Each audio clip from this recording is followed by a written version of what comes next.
एक जागे हुए व्यक्ति को रात लंबी लगती है, एक थके हुए व्यक्ति को मंजिल बड़ी दूर नजर आती है। इसी तरह से सच्चे धर्म से बेखबर मूर्खों के लिए जीवन मृत्यु का सिलसिला भी उतना ही लंबा होता है। यदि आप अंधेरे में डूबे हुए हैं तो आप रोशनी की तलाश क्यों नहीं करते?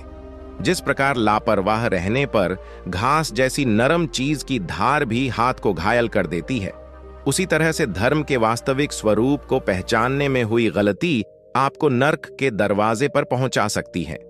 एक मूर्ख व्यक्ति एक समझदार व्यक्ति के साथ रहकर भी अपने पूरी जिंदगी में सच को उसी तरह से नहीं देख पाता है जिस तरह से एक चम्मच सूप के स्वाद का आनंद नहीं ले पाता है।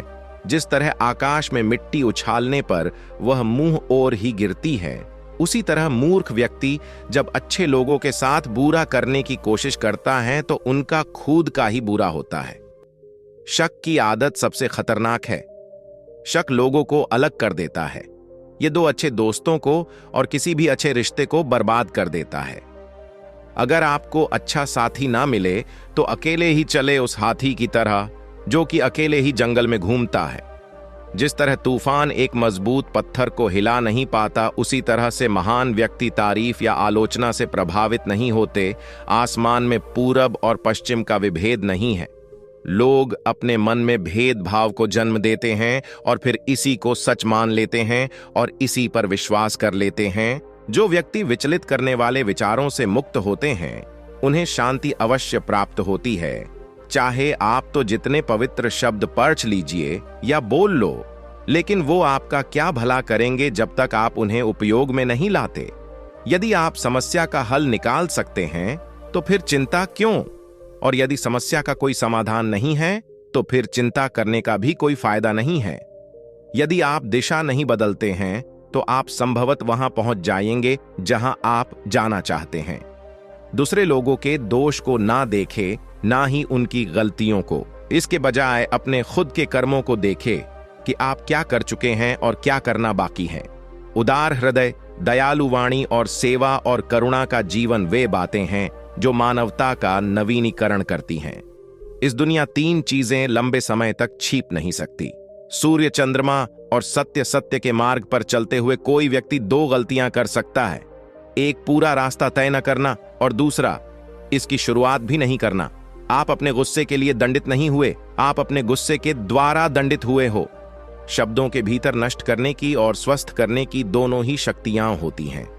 जैसे मोमबत्ती बिना आग के नहीं जल सकती, वैसे ही मनुष्य भी बिना आध्यात्मिक जीवन के बिना नहीं जी सकता। एक मोमबत्ती हजारों मोमबत्तियों को रोशन कर सकती है, फिर भी उसकी उम्र कम नहीं होती। उसी तरह से खुशियां भी बांटने से भी कम नहीं होती हैं। देखते समय सिर्फ देखे, सुनते समय केवल सुने, महसूस करते समय केवल महसूस करे और सोचते समय केवल सोचे। यही वास्तविक कर्म है। अनुशासन मन से अधिक उद्दंड और कुछ नहीं है, और अनुशासित मन अधिक आज्ञाकारी कुछ भी नहीं है। अज्ञानी आदमी एक बैल के समान है, वह ज्ञान में नहीं आकार में बढ़ाता है। भगवान बुद्ध कहते हैं, क्रोध को पाले रखना गर्म कोयले को किसी और पर फेंकने को नियत से पकड़े रहने के समान है। इसमें आप ही जलते हैं। यदि आप अंधेरे में डूबे हुए हैं तो आप रोशनी की तलाश क्यों नहीं करते? बुरे अवश्य रहनी चाहिए, तभी तो अच्छाई इसके ऊपर अपनी पवित्रता साबित कर सकती है। खुद को बुराइयों से दूर रखने के लिए अच्छाई का विकास कीजिए और अपने मन को अच्छे विचारों से भर लीजिए।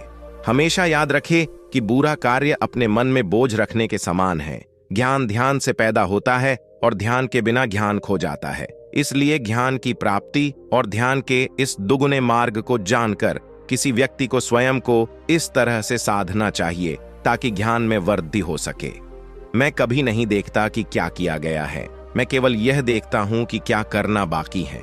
कोई भी व्यक्ति बहुत ज्यादा बोलने से कुछ नहीं सीख पाता। समझदार व्यक्ति वही कहलाता है जो धैर्य रखने वाला, क्रोधित न होने वाला और निडर होता है। अकेले रहना कहीं अच्छा है, बजाय उन लोगों के साथ रहना जो कि आपकी प्रगति में बाधा बनते हैं। सदैव अपने से समझदार लोगों के साथ सफर करिए। मूर्खों के साथ सफर करने से अच्छा है अकेले सफर करना। उसने मेरा अपमान किया, मुझे कष्ट दिया, मुझे लूट लिया। जो व्यक्ति जीवन भर इन बातों को लेकर शिकायत करते हैं वे कभी भी चैन से नहीं रह पाते। सुकून से वही व्यक्ति रहते हैं जो खुद को इन बातों से ऊपर उठा लेते हैं। हर दिन नया दिन होता है, इससे को फर्क नहीं पड़ रहा है कि बीता हुआ दिन कितना मुश्किल था। आप हमेशा एक नए शुरुआत कर सकते हैं। सच्चाई को अपनी जमीन बनाएं, सच्चाई को अपने घर बनाएं, क्योंकि दुनिया में इससे बड़ा कोई घर नहीं है। अगर आप किसी दूसरे के लिए दिया जलाते हैं तो यह आपके रास्ते को भी रोशन कर देता है। सारे बुरे कार्य मन के कारण ही उत्पन्न होते हैं। अगर मन परिवर्तित हो जाए तो क्या बुरे कार्य उत्पन्न होंगे?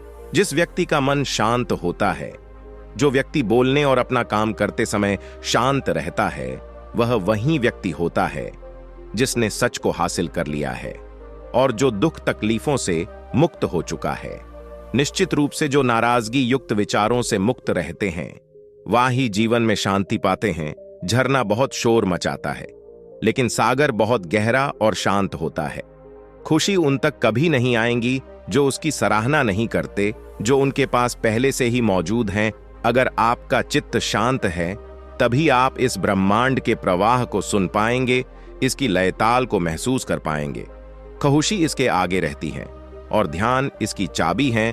शांति भीतर से मिलती है, बाहर इसकी तलाश व्यर्थ है। सैकड़ों खोखले शब्दों से बेहतर तो वह एक शब्द है जो शांति लाता है।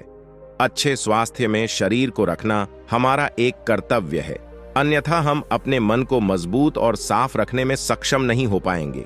प्रत्येक इंसान अपने स्वास्थ्य और बीमारी का लेखक है। सब कुछ मन ही है।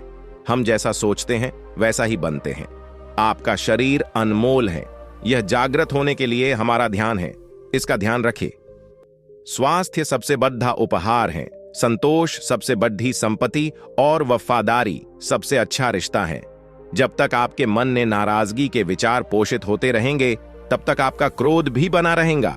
लेकिन जैसे ही आप नाराजगी के विचारों को भुला देंगे, वैसे ही आपका क्रोध भी गायब हो जाएगा।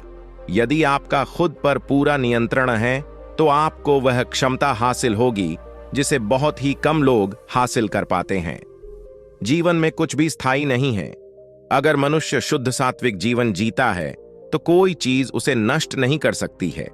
बिना सेहत के जीवन जीवन नहीं है, बस पीड़ा की एक स्थिति है, मौत की छवि है।